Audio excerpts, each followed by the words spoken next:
The anchor remembers. Commander Eris Thorne watched the ghost ship dominate his command screen.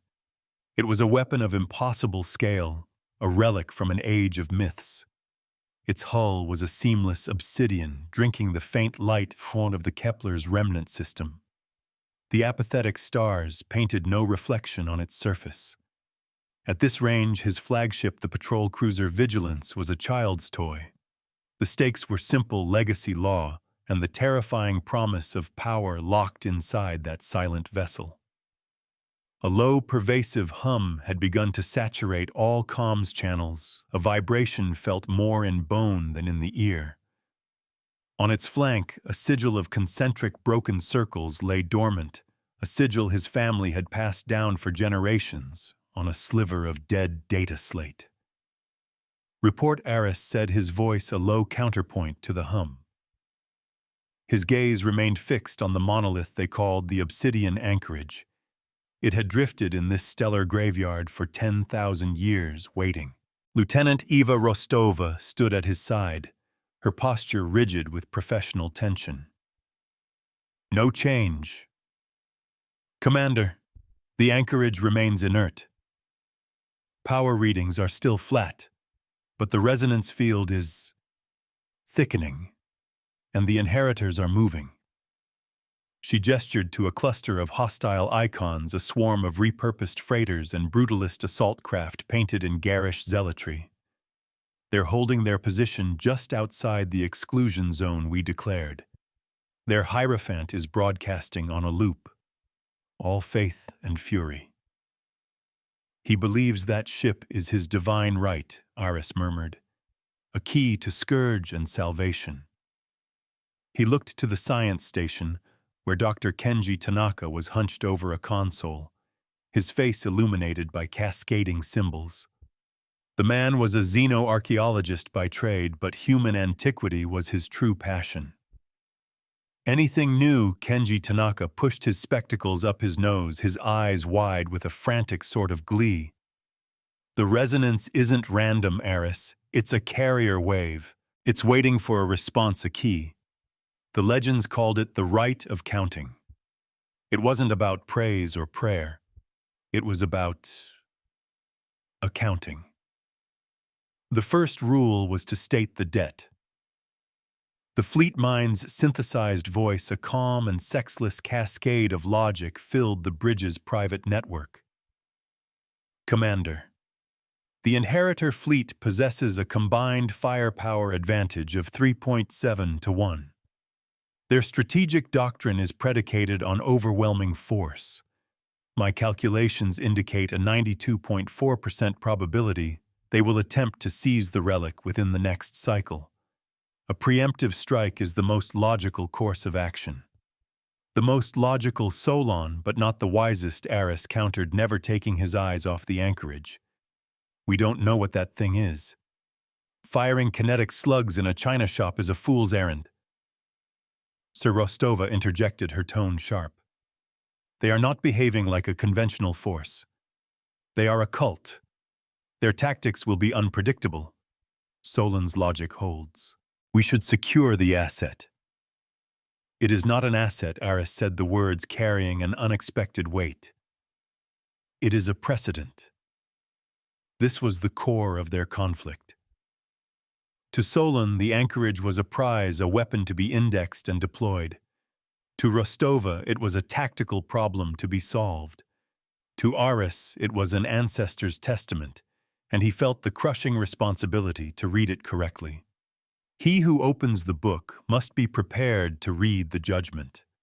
A civilian freighter pilot hauling rare isotopes from a mining outpost on Kepler 186F watched the two fleets gather on her long-range display. Her name was Mara, and she had a daughter waiting for her on the system's only orbital habitat, a spinning torus of light and life called the Ring. She bit her lip, the worn polymer of her crash couch, tasting of ozone and fear. The Inheritors were known for their collateral damage. Her small ship, the Stray Dog, was fast, but not fast enough if the void started burning. She adjusted her vessel's trajectory, adding a few extra light minutes of distance between her and the silent monolith. It was one thing to hear stories of the first expansion. It was another to see one of its titans sleeping in your backyard. On the Vigilance, the debate continued. The rite of counting, Tanaka explained, his voice crackling with excitement. Surviving fragments from the era suggest it was a form of ethical handshake. The petitioner didn't send codes or passwords. They sent a ledger of their civilization's deeds, both glorious and shameful. The anchorage would then measure them. Rostova scoffed.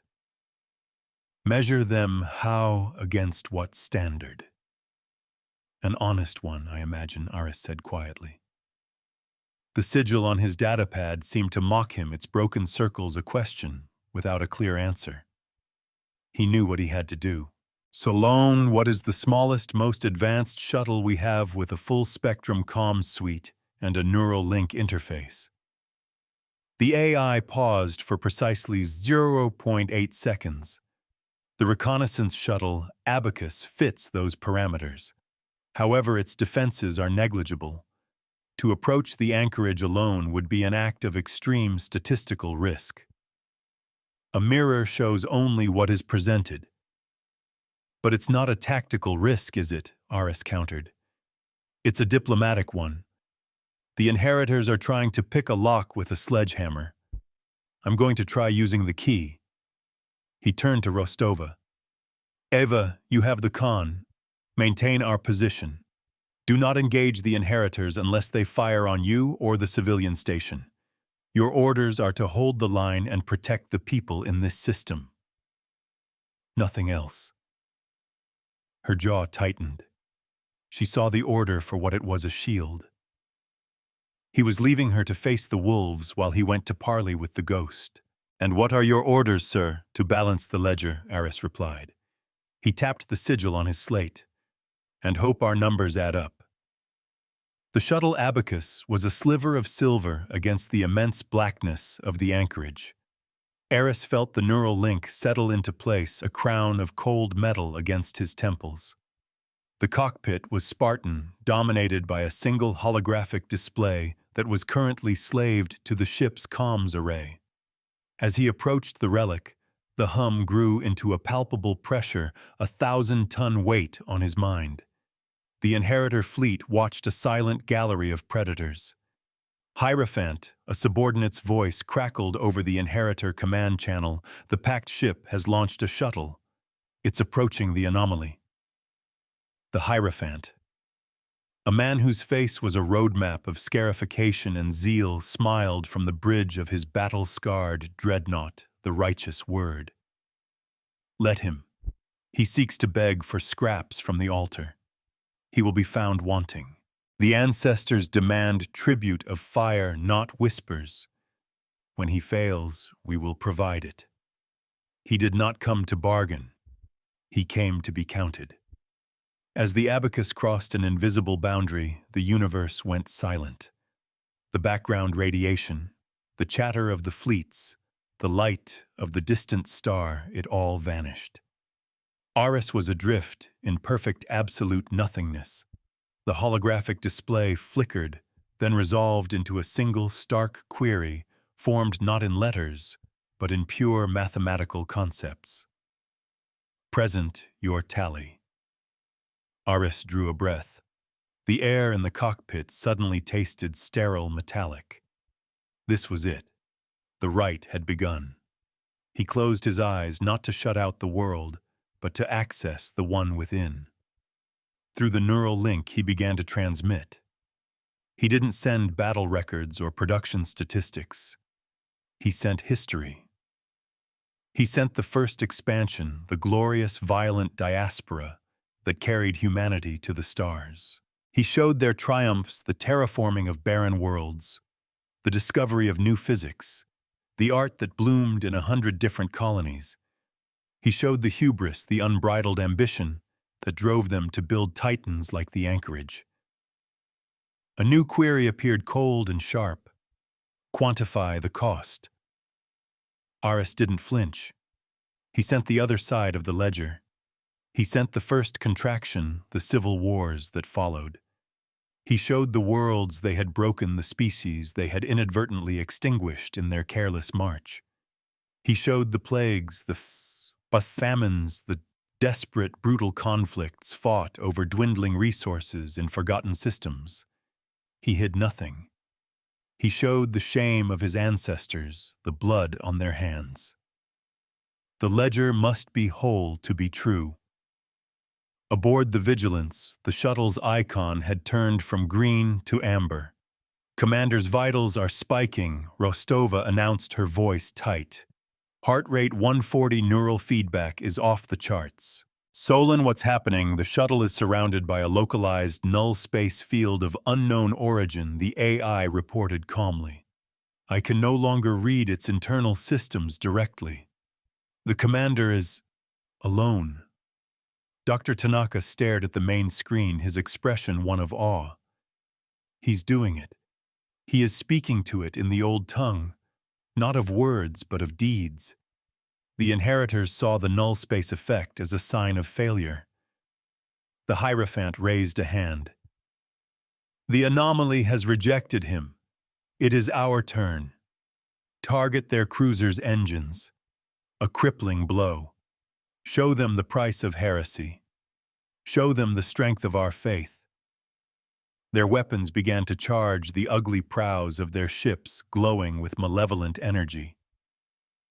A debt ignored is a debt doubled. Inside the trial, Ares felt the weight of galaxies on his soul. The anchorage was not just reading his data, it was making him live it.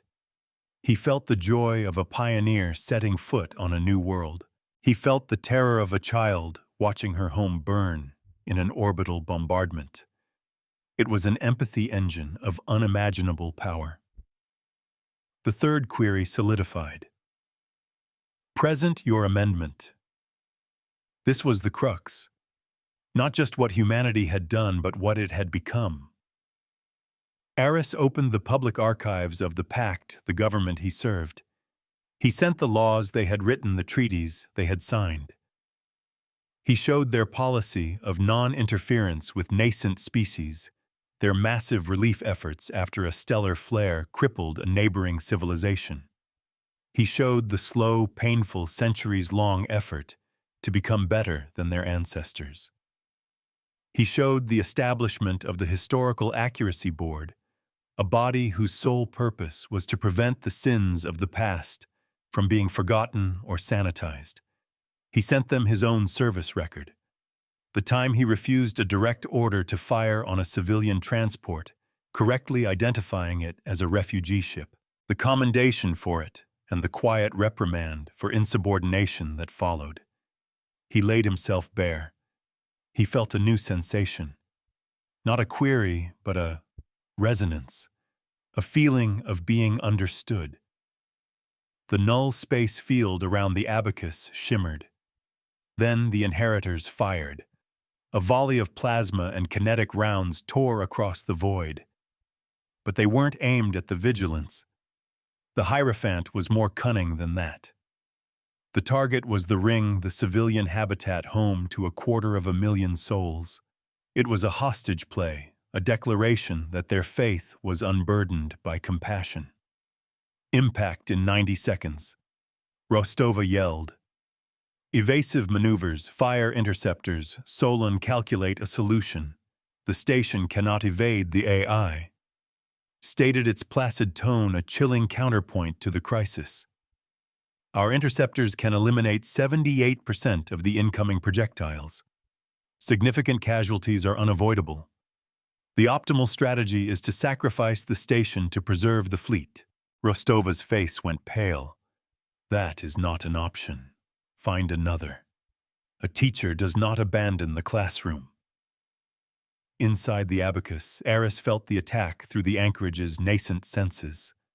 The rage of the inheritors, the fear from the station, the desperate calculus of his own fleet. The trial paused. A final query, simpler than all the rest, burned itself into his mind. It was no longer a question of history. It was a question of now. What is the law? The law. Ares whispered the words, catching in his throat, as the neural feedback peaked, threatening to send him into seizure. He felt a trickle of blood from his nose. The law is to protect the innocent, always. He sent one final transmission. It was not a grand historical record. It was the simple, unassailable charter of the Pact Patrol to shield the helpless, to stand the line, to be the anchor against the tide. The response was instantaneous. It was not a word. It was a feeling of profound, ancient agreement. The broken circles on the hull of the obsidian anchorage flared with a light that was not white but the color of a balanced equation, the color of truth itself. Across 10,000 years of silence, power surged through its dormant conduits. The hum that had permeated the system resolved into a single, perfect, resonant chord. The anchor holds. On the bridge of the Vigilance, every alarm screamed at once. Energy readings from the anchorage are off the scale, Tanaka shouted, gripping his console. It's awake. The obsidian hull began to change. Hairline fractures of pure energy mapped its surface, a glowing schematic of unimaginable complexity. Vast arrays previously mistaken for simple armor plating slid open like the eyes of a waking god. They were not weapon ports. They were something else entirely. They were mirrors. The Inheritor volley, a wave of incandescent destruction, was halfway to the ring. The station's point defense lasers spat futilely into the dark. Panic had flooded its internal comms. Families were huddled in their small apartments, watching their doom approach through armored viewports. The anchorage did not move. It did not fire a missile or launch a fighter. It simply acted. One of the newly revealed arrays focused. A beam of what looked like pure geometry, a lattice of impossible angles and shimmering lines shot across the system. It did not strike the incoming plasma bolts. It unfolded in front of them, a vast, semi-translucent plane that seemed to bend space-time itself. A mirror 100 kilometers wide. The plasma hit the plane and vanished. A heartbeat later, it reappeared, exiting the plane from the same side it had entered. But it was no longer traveling toward the ring. It was now on a perfect reciprocal trajectory, heading directly back toward the Inheritor fleet. Every action creates an equal and opposite reaction. The Hierophant's eyes widened in disbelief. What is this sorcery? Brace for impact. His fleet, designed for aggression, was clumsy in defense. The returned volley struck them with the exact force they had unleashed. It was not an attack. It was a receipt. Their own energy delivered back to them. Shields flared and died. Weapon emplacements still glowing from the initial discharge overloaded spectacularly. Ship after ship was crippled, their offensive capabilities surgically erased, without a single catastrophic hull breach. The kinetic rounds were handled differently. A second array on the anchorage pulsed. This time it was a subtle wave of gravitational force. It didn't stop the projectiles. It minutely altered their mass for a nanosecond. It was enough. Their trajectories, so carefully calculated, were now off by a few hundred meters. They screamed past the ring, harmlessly burying themselves in the dust of the system's asteroid belt. Silence descended upon the system, broken only by the triumphant, steady thrum of the awakened anchorage. A civilization is measured by the debts it keeps. Aboard the Abacus, Eris gasped, as the neural link severed his mind, returned brutally to his own body. He slumped in his chair, exhausted but lucid. The cockpit display was no longer a void. It showed the system outside the crippled Inheritor fleet, the safe civilian station. And it showed a new message glowing in the same conceptual script. Account rendered. Partnership offered. State your intent." Aris smiled a faint, weary thing. He had passed the test. He was no longer a petitioner. He was a peer. He opened a channel to the vigilance, his voice raspy. "Rostova status report." Her reply was thick with astonishment. "Commander, the threat is neutralized. The inheritors are disabled adrift. The ring is secure. The anchorage—" "Sir, it's waiting for you, I know," Aris said. He looked at the message on his screen, the offer from a power that had just demonstrated its ability to rewrite the laws of physics on a whim. This was a responsibility that would eclipse everything that came before it. Solon begin a new file. Classification, Prime Directive 0. Call it the Anchorage Doctrine. Acknowledged, the AI replied. For the first time, Aris thought he detected a hint of something other than pure logic in its tone. A flicker of digital respect. Standing by for your input.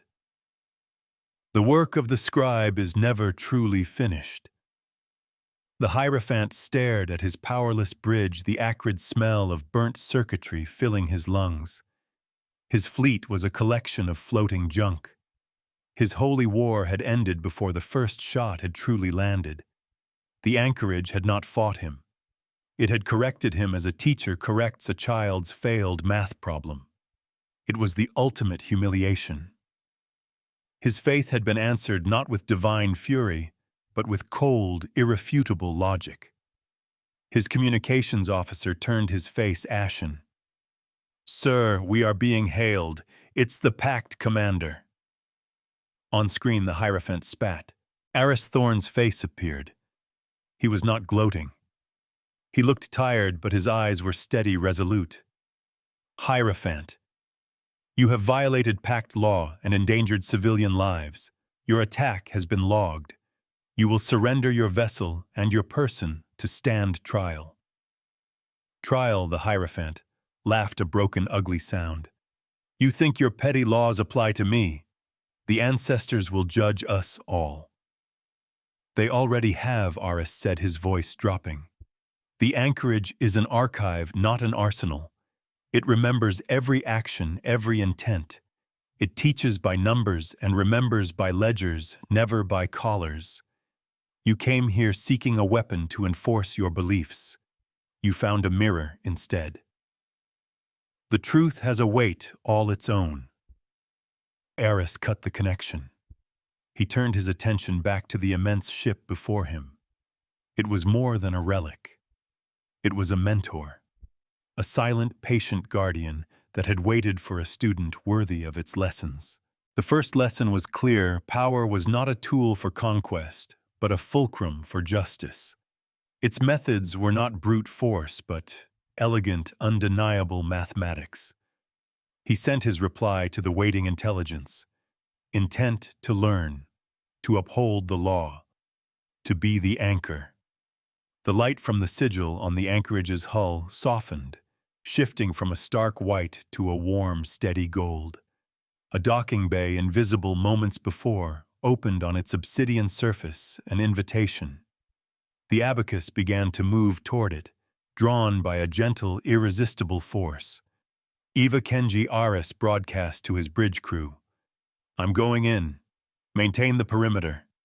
This is just the beginning.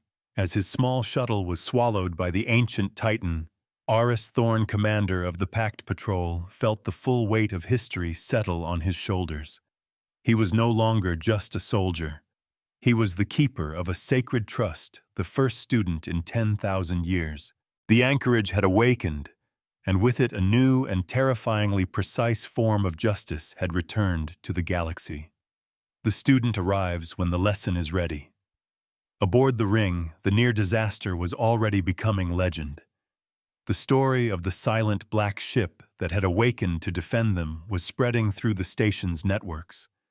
On a public observation deck, the freighter pilot. Mara held her daughter close, watching the distant golden glow of the anchorage. The child looked up, her eyes reflecting the starlight. "Mommy, what is that light?" Mara hugged her tighter. a tear tracing a path through the grime on her cheek. "That, my love," she whispered, "is a promise being kept." The docking bay closed behind the abacus, sealing Eris within the heart of the machine. The interior was not a warship's cramped corridor, but a vast open space that resembled a library or a temple. Light flowed like water along the walls, illuminating alcoves filled with humming data crystals. A single walkway of polished obsidian extended before him, leading toward a central chamber where the light was brightest. He stepped out of the shuttle, his boots making no sound on the perfect floor. The air was cool and clean, carrying a faint scent of ozone and ancient stable power. He was not met by an avatar or a synthesized voice. He was met by a projection, a constellation of light particles that coalesced into a perfect sphere before him. Inside the sphere, equations and historical events swirled in a silent, elegant dance. This was the mind of the anchorage. "Welcome, speaker." The thought entered his mind not as language, but as direct comprehension. "You have balanced your people's ledger. You have proven your commitment to the principle of reciprocity. The archive is open to you." "What is this place?" Aris asked, his voice soft in the immense chamber. "The sum of all our stories," the anchorage replied. "A record of what your species was, and a tool to help guide what it may become. We were built not to win wars, but to prevent them by demonstrating their ultimate futility. All conflict is an equation of unbalanced costs. A mirror returns the gaze of the beholder." Aris walked slowly toward the sphere. "The inheritors believe you are a god, a source of ultimate power.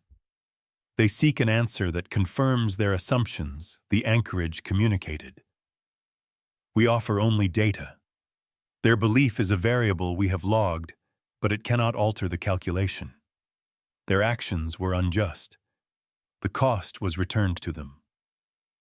This is the first precept." "The first precept," Aris repeated. It sounded less like a military doctrine and more like a law of nature. He thought of Solon's cold calculus and realized it was a child's arithmetic compared to the universal mathematics at play here. Solon sought to win. The anchorage sought only to balance. This was a power that could shatter fleets, but its primary function was to teach. It was the ultimate expression of lawful conduct. It would not conquer. It would not rule. It would simply enforce the consequences of an actor's own choices, turning their violence or their mercy back upon them with perfect impartial fidelity. The universe does not reward intent, only action. On the Vigilance, Rostova managed the complex dance of the aftermath. The disabled inheritor ships were being secured. A medical team was preparing to board the Hierophant's flagship. The system was now a crime scene, and she was its chief custodian. But her eyes kept straying to the monolithic form of the anchorage which had now fully enclosed the commander's shuttle. "Doctor," she said to Tanaka, her voice betraying a hint of unease. "What do you think is happening in there?" Tanaka was watching his own monitors, his face a mask of pure intellectual rapture. "A conversation," he breathed. "The most important conversation in 10 millennia. He's not receiving orders, Lieutenant. He's attending a lecture." Solon's voice cut in its objectivity a strange comfort. "Analysis of the energy patterns from the anchorage has shifted. The initial output was consistent with a high-energy deflective shield and a localized gravitational weapon. The current signature is one of low-power data transmission. It is teaching." Rostova stared at the silent ship. A weapon that taught. A judge that mirrored. A warship whose greatest power was its own restraint. This changed everything. A debt of knowledge must be repaid with understanding. Eris stood before the glowing sphere, feeling the first streams of information flow into his mind through the ambient field. It was not an invasive probe, but a gentle offering. He saw star charts of forgotten colonies.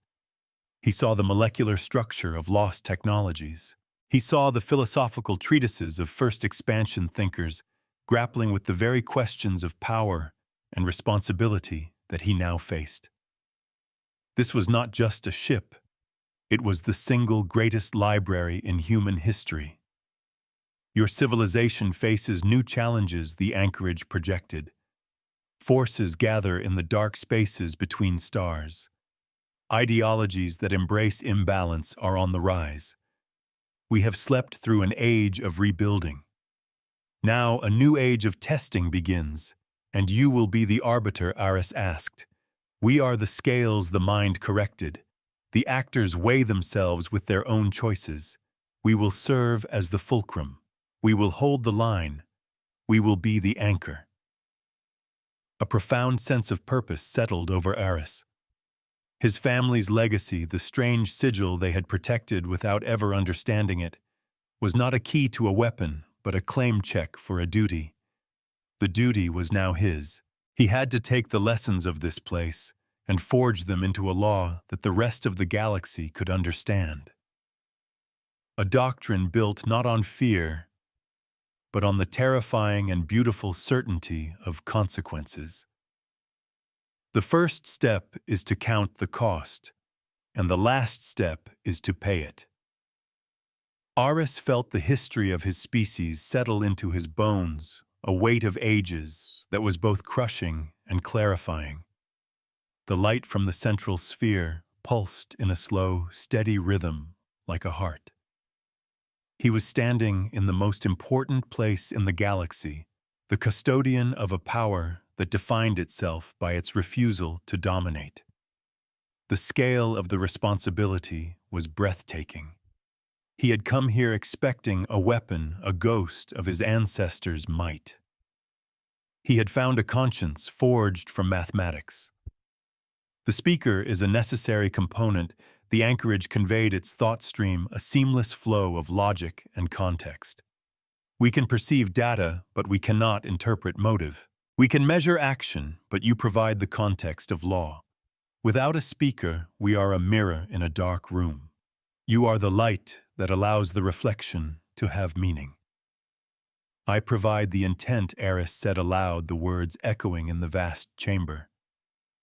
I am the one who aims the mirror. It was a terrifying thought. The anchorage was incorruptible, a perfect machine of justice. But he was not. He was human, a creature of bias and emotion. The system's only flaw was the one sitting in its command chair. A law is only as strong as the will to enforce it. On the bridge of the vigilance, a kind of stunned efficiency had taken hold. Rostova directed the containment of the Inheritor fleet with crisp, precise commands. Her initial shock had been replaced by a deep, unsettling sense of awe.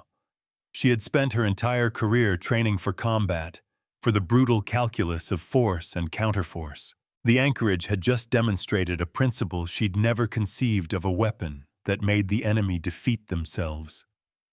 The Hierophant is secured, a security officer reported over the comm. He's quoting scripture, ranting about false prophets and broken idols. He's not making any sense. He's making perfect sense, Tanaka corrected gently, looking up from his sensor readings. His entire worldview was just invalidated by a practical demonstration. It's the logical equivalent of watching gravity reverse itself. His faith has no ledger for this. Solon's voice joined the conversation. Its digital tone unchanged, yet the weight of its words was different. Lieutenant, I have completed my analysis of the anchorage's reciprocity event. My previous strategic models are obsolete. I am running a new simulation. The results are paradoxical. The most effective way to win a conflict against the anchorage is to act with perfect legality and morality. The winning move is not to play. A perfect defense is one the enemy chooses not to challenge. A priority message encrypted with the highest level of pact security sliced through the system's ambient chatter. It bypassed the ship's standard comms officer and appeared directly on Rostova's command console. Her eyes widened as she read the authentication codes. It was from Fleet Command, from Admiral Cassian Valerius. "Oh, hell," she whispered. Tanaka looked over, concern creasing his features. "What is it?" "It's the Wolf of Cygnus," Rostova said, her voice grim. "Admiral Valerius is en route. His flagship, the Ironclad, and its entire battle group. Their ETA is 12 hours. She looked at the tranquil golden glow of the anchorage. "And his orders are to secure the anomalous weaponized asset at any cost." The stakes had just escalated from a cult uprising to a potential civil war. The weight of a crown is measured in the obedience it commands. Aris felt the shift in the system through the anchorage's passive sensors. A significant fleet signatures matching packed warships had just entered the system's outer edge.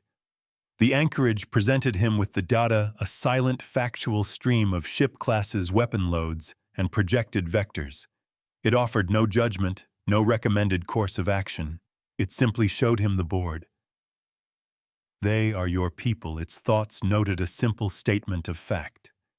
"They carry your law."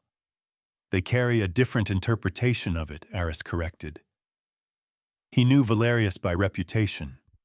The man was a legalist, a hardliner who believed that peace was something maintained by the biggest gun in the room. He would see the anchorage not as a tool of justice, but as an existential threat to the Pact's monopoly on power. An unaccountable judge was a tyrant in waiting. Solon Aris said into his personal comm, his voice calm. "Tell me about Admiral Valerius." The AI's response was immediate, piped directly to Aris's ear. "Admiral Cassian Valerius, a decorated combat veteran. His doctrine emphasizes overwhelming force and centralized command. He is a key architect of the Pact Fleet's current rules of engagement. He views unsanctioned military power as the primary catalyst for galactic instability. Probability of him viewing our situation favorably, 2.1%. Probability of him resorting to force to secure the anchorage, 78.9%. Aris looked at the swirling vortex of light that was the anchorage's mind. "They'll try to take you from me." "We are not a possession," the anchorage replied. "We are a function, a principle. If your successor can demonstrate a clearer understanding of the law, we will partner with them." That was the most terrifying part. His worthiness was not a permanent title. It was a state he had to actively maintain every single day. A scribe can be replaced. The ledger remains. A young reporter on the ring, her name Ilara Vance, broadcast her first major story from a makeshift studio overlooking the docking bay. Her feed was being picked up by every news outlet in the sector. Behind her, the golden glow of the anchorage was a silent, stellar co-star. "What we witnessed here was not a battle," she said, her voice trembling with a mixture of fear and excitement. "It was a judgment. The fanatics of the inheritors came with fire and rage, and this ancient sentinel, the obsidian anchorage, simply handed it back to them. Officials are silent, but the people of this station are calling it a miracle. A promise that the old stories are true, that the law is not just a suggestion, but a fundamental force of the universe." Her words were spreading. The story was taking root. The anchorage was no longer just a ship. It was becoming a symbol. Admiral Valerius's fleet arrived not with a roar, but with the chilling precision of a state executioner. 12 cruisers and destroyers gleaming in their packed navy gray took up an immaculate orbital formation, a cage of directed energy weapons and kinetic launchers forming around the anchorage and the Vigilance. The flagship Ironclad was a beast, a solid block of armor and guns that made the Vigilance look like a patrol cutter. Admiral on screen, Rostova announced her posture so straight it was a defiance in itself. Valerius's face materialized on the main viewer. He was a man in his late 60s, with a face that looked like it had been carved from granite and left out in the solar wind. His eyes were the color of a winter sky, cold and appraising. He did not waste time with pleasantries. "Commander Thorne," he began, his voice a low rumble of authority. "You are relieved of command. You will power down your vessel, surrender your command codes, and prepare to be boarded. You are to immediately sever any connection you have established with the alien artifact. The law of the sword is simple. He who holds it rules." From within the anchorage, Ares looked at the Admiral's face on his own projected display. He saw a man who had spent his life holding the line, a man who trusted only in the power he could personally command and measure. This new, unknowable variable was anathema to him. Admiral Valerius Aris replied, his voice amplified by the anchorage's comm systems, making it seem as if the ancient ship itself was speaking. "I acknowledge your presence, but I must respectfully decline your orders. This vessel is not an alien artifact. It is a legacy of our ancestors, and I have not taken command of it. I have entered into a partnership with it." Valerius's lip curled in a sneer. "A partnership, Commander? You are consorting with a doomsday weapon you cannot possibly comprehend. You have violated a dozen fleet regulations. Stand down or you will be fired upon. This is your only warning." "It's not a weapon," Aris insisted. "It's a judicial instrument. I'm preparing a full report, a new doctrine for its use. I call it the Anchorage Doctrine." "I am not interested in your doctrines," Valerius snapped. "I am interested in securing a threat to this entire sector. You have 60 seconds to comply. The clock is the cruelest judge." On the bridge of the Vigilance, the atmosphere was thick enough to choke on. "He's serious," Rostova said, her knuckles white where she gripped her console. "He will fire on us." And on the anchorage, Tanaka added, his face pale. "He thinks it's just a ship. He has no idea what he's provoking. Admiral Valerius's fleet is operating within the established parameters of pact military law." Solon noted a damning piece of logic. "Technically, we are the rogue element. Commander Thorne is disobeying a direct order from a superior officer." Rostova's loyalty was being torn in two. Her oath was to the chain of command, to men like Valerius. But her eyes had seen the Anchorage Act. She had seen it save 250,000 civilians, with an elegance that defied everything she knew about warfare. "Solon," she said, her voice barely a whisper, "if the Admiral opens fire on the Anchorage, what happens?" "The Anchorage will reflect the exact energy of the attack back upon his fleet," the AI replied. "The result would be the complete annihilation of Battle Group Sigma. It would be classified as suicide assisted by a third party." Rostova closed her eyes. It was a checkmate. Valerius held the gun, but Aris was standing in front of a mirror. "A threat made to a mirror is a threat against oneself." Admiral Aris's voice boomed across the system, calm and steady. "You believe in the law. I am asking you to believe in its purest application. The Anchorage does not attack. It does not threaten. It merely balances the books. If you fire, your own actions will be your undoing. That is the law. The same law you have sworn to uphold." Valerius's face was a mask of fury.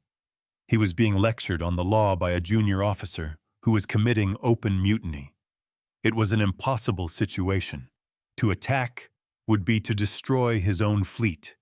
To stand down would be to accept this new terrifying precedent.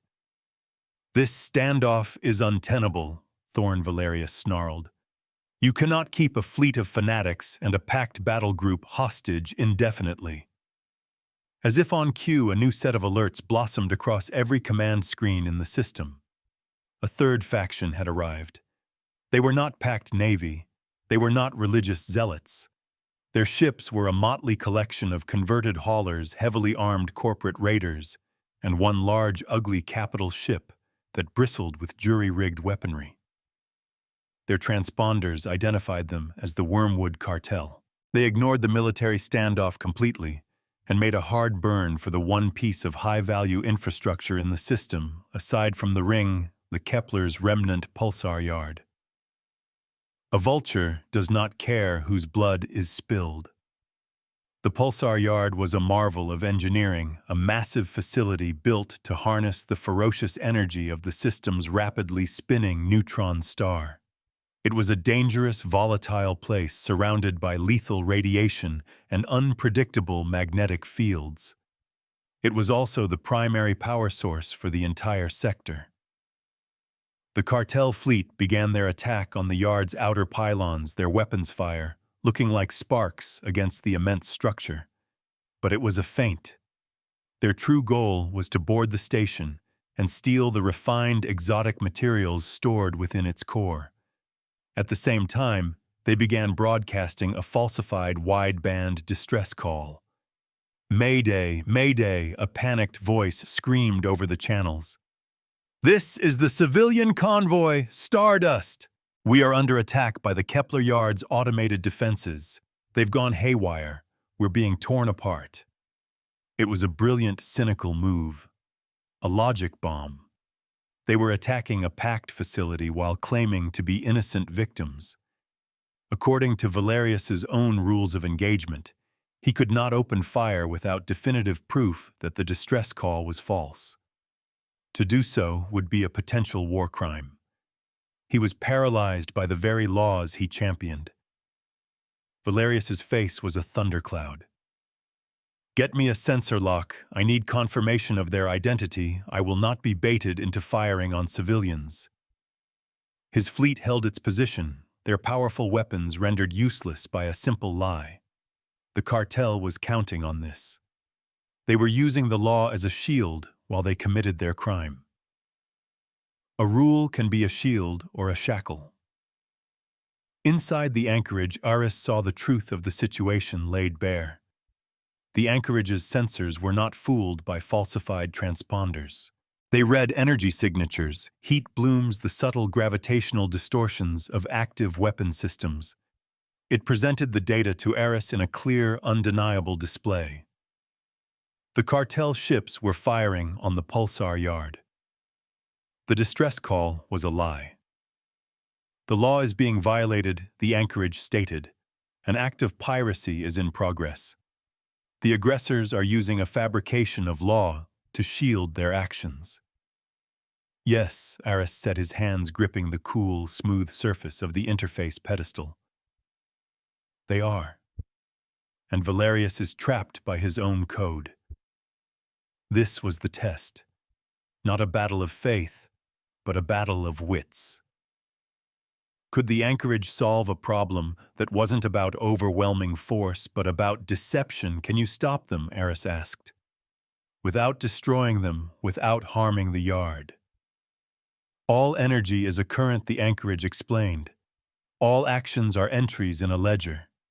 They are drawing power from the yard's containment fields to supplement their own reactors while they attack. They are stealing the very energy they are fighting against. This is an imbalance. An unearned credit." A new set of calculations scrolled through the sphere of light. It was a plan of breathtaking elegance and terrifying precision. It was not a weapon firing. It was an adjustment. A correction to the system's energy budget. "We can balance the account," the anchorage offered. "Do it," Aris commanded. "Show them what real justice looks like. The debtor must always pay the bill." The civilians on the ring watched the drama unfold on their public news screens. They saw the cartel ships firing. They heard the desperate fake distress calls. They saw the mighty packed fleet motionless, impotent. Fear and confusion reigned. Why weren't they doing anything? Alara Vance, the reporter, found her voice. We are witnessing a new kind of warfare, she said, her camera focused on the distant, silent form of the anchorage. A battle of rules and lies. And the law seems to be failing us. Then the anchorage acted. It was not a grand, explosive gesture like before. It was subtle. Two of the mirror-like arrays on its hull swiveled not toward the cartel, but toward the raging pulsar 50 million kilometers away. For a fraction of a second, a gravitational lens of impossible power flickered into existence so precise it could have threaded a needle from across a solar system. The pulsar, in its constant violent rotation, flung a colossal jet of energy and radiation out into space.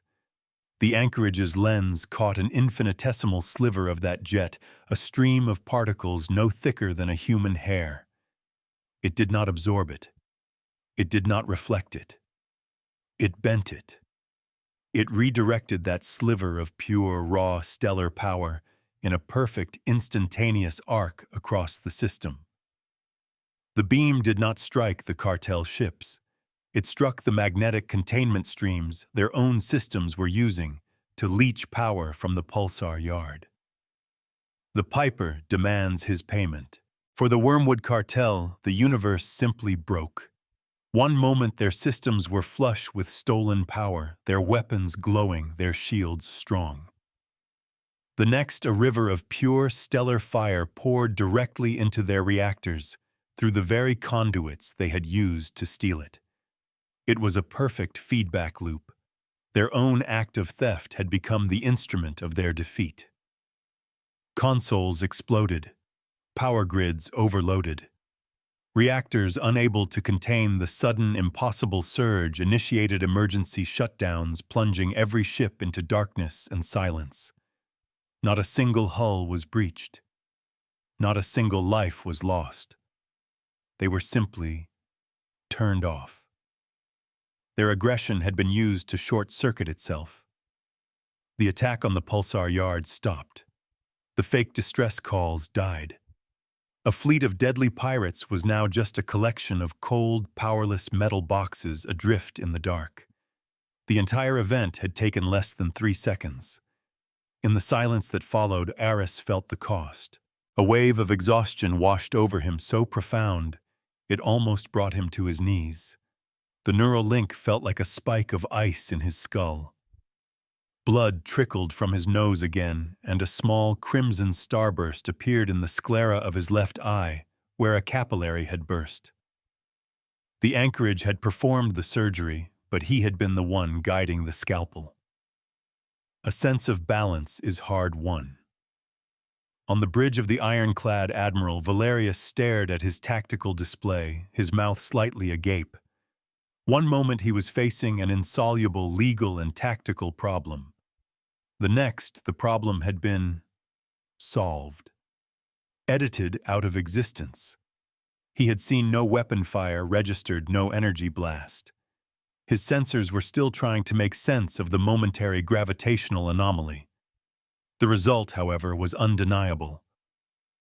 "Report," he barked, his voice hoarse. The aggressor fleet is disabled, sir," his tactical officer stammered. "All power systems are offline. No casualties detected. They just went dark." Valerius looked at the anchorage, no longer glowing with a soft gold, but with its mirror arrays shimmering faintly as they bled off unimaginable levels of heat and radiation. He had come here to cage a monster. But he had just watched it perform a miracle of surgical justice that his entire battle group, with all its power, could never have hoped to achieve. It hadn't broken the law. It had enforced it in its most literal, absolute form. The cartel had been undone by the physics of their own crime. He had been so focused on the danger of a sword that he had failed to comprehend the power of a perfectly placed fulcrum. The proof of the equation is in the result. Aris opened a system-wide channel, his face appearing on Valerius's view screen. and on the public feeds broadcasting to the ring. He looked pale, exhausted, the broken blood vessel in his eye, a stark testament to the strain he was under. But his voice was clear and strong. "This is the Anchorage Doctrine in practice," he announced. "No preemptive strikes, no disproportionate force. The law was violated. The aggressor's own actions were used to neutralize the threat. The ledger has been balanced.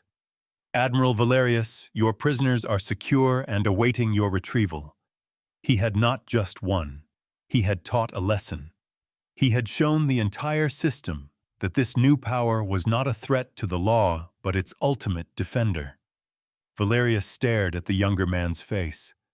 He saw the cost of the victory in the lines of exhaustion and the blood in his eye. He saw a man who had just wielded the power of a star and was humbled by it, not emboldened. In that moment, the Admiral's rigid certainty finally broke. He was a man of law, and he had just witnessed its perfect execution. He keyed his calm. "Commander Thorne," he said, the title no longer an accusation, but a statement of respect. "Send me your doctrine. It appears I have some reading to do." The standoff was over. The precedent was set. A physical console on the Vigilance Bridge chimed softly. Dr. Tanaka looked down to see a new entry blinking in the official packed legal database uploaded from the Ironclad, with Admiral Valerius's own command authority. It read, "Precedent 001, the Anchorage Doctrine. Status under plenary review. Sponsor Admiral K. Valerius." Aris stood alone once more, in the great silent chamber of the Anchorage, the sphere of light pulsing gently before him. The feedback from the maneuver was receding, leaving behind a bone-deep weariness and a singular, stark clarity. He had been tested not by an ancient rite, but by the messy, unpredictable chaos of the real world. He had held the line. He had shown them the way. "The burden of the speaker is to see the truth of the equation," he whispered to the silent mind of the ship. "Not just the numbers, but what they represent.